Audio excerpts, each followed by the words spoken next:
Last night in Indiana, the Boston Celtics continued their quest to develop an up-tempo style of play.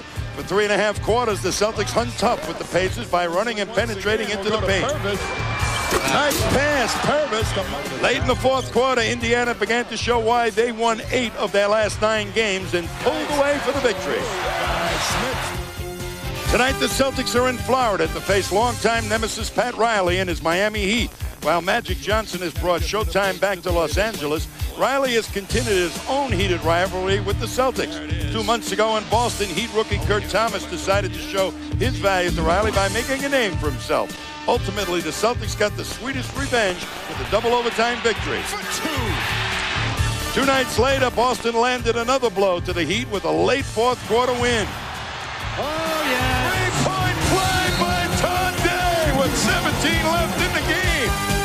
Round 3 of the Boston-Miami battle is slated for tonight, and the Celtics are looking for another knockout.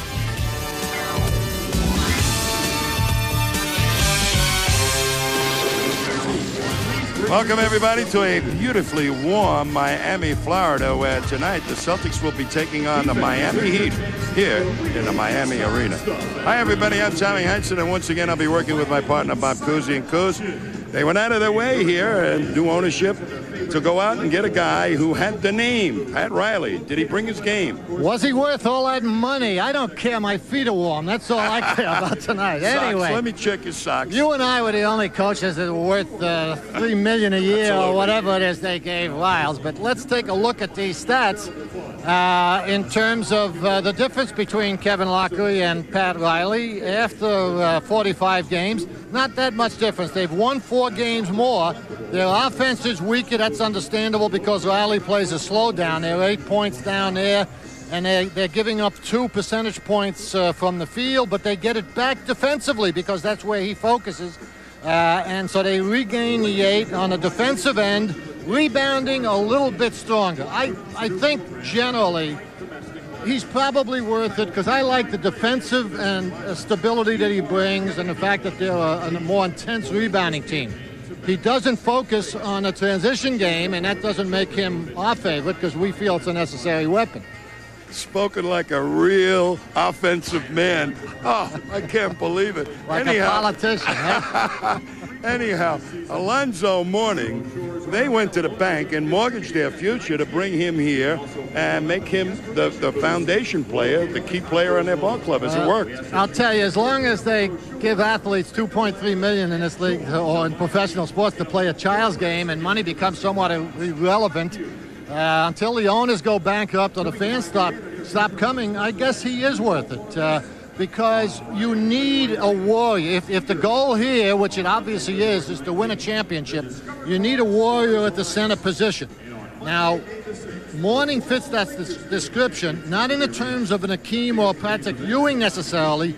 He won't bring you to the top by himself, but I think if you surround him with enough talent, like Cowens, for instance, you know, he can take you to the promised land. He will win a championship. And so if that's the case, then good luck to him. He deserves it. I like Alonzo. He brings a big heart with him.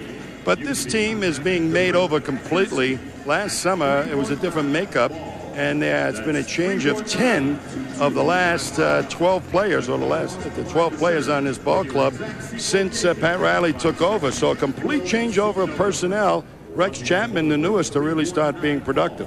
He finally has picked his game up, Tommy. As we all know, Chapman, from the time he was drafted, was a highly sought-after player and with great potential. But he also had the label of being somewhat of a loose cannon. His attitude and his determination and competitiveness was never questioned. But as you see from those stats, at least lately in the last couple of weeks, he may be playing the best basketball of his NBA career at the moment. Well, we all know he's a very gifted player, but the Celtics, who have been stumbling to find offense, appear to have gotten it going a little bit. the up-tempo game under the tutelage and the direction of David Wesley. He's been playing great at creating tempo. Yeah, I would. You know, you and I have been talking about David now. I'll tell you what, I think ML is going to have to bite the bullet pretty soon on David Wesley in terms of equal playing time, which ML is trying to do. You know, he's trying to rotate as many people as possible. And I'm here to tell you, David Wesley is the only one that has shown me, you can see his stats while we tell you the other wonderful things he's been doing. He's the only one that, as far as I'm concerned, consistently is able to push the ball down floor. He plays in-your-face defense, so even when he's posted up, he buzzes around you. It's not easy to get the ball into his man, so they don't exploit him as easily as the other smaller guards. And I think he sees the floor, frankly, better than any guard we have. So when he pushes it quickly, you know, he can dribble, penetrate, and he can lay down, and he can produce things in transition, as he proved last night in that first quarter. I like what he did, just like you did. But Kuz, right now, Dino Raja, this will be the second game in a row he has not played. Has it had an effect in the last couple of games?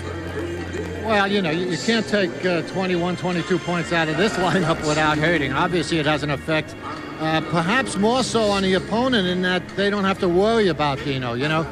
We don't have a consistent inside threat without Dino in there, and as we have said all season long, Dino has been doing a fine job defensively from the weak side. He's averaging 10, 11 defensive rebounds a game. Celtics don't have the kind of strength where they can give that up without missing him somewhat desperately. Well, Purvis Ellison has tried to stem the tide. He's played some very, very aggressive defense, and he will be involved with our genuine Miller draft key matchup of the ball game, and Purvis averaging 3.8 points and 5.4 rebounds, as opposed to Kevin Willis from the Miami Heat, who is averaging nearly 11 a game and almost 9 rebounds a game. So we'll be back with the starting lineups and the opening tip right after this. UPN-38 Sports presents Boston Celtics basketball, brought to you in part by Molson Ice from Canada, the land where ice was born. By AT&T. For the facts on guaranteed competitive business long-distance prices, call 1-800-COMPARE. By your friendly New England Dodge dealers. The more things change, the more things look like the new Dodge. By Gillette Sensor XL and the Gillette Series. Gillette, the best a man can get. By Fannie Mae, showing America a new way home. By Dunkin' Donuts, it's worth the trip. And by NYNEX. On a brand new Voyager,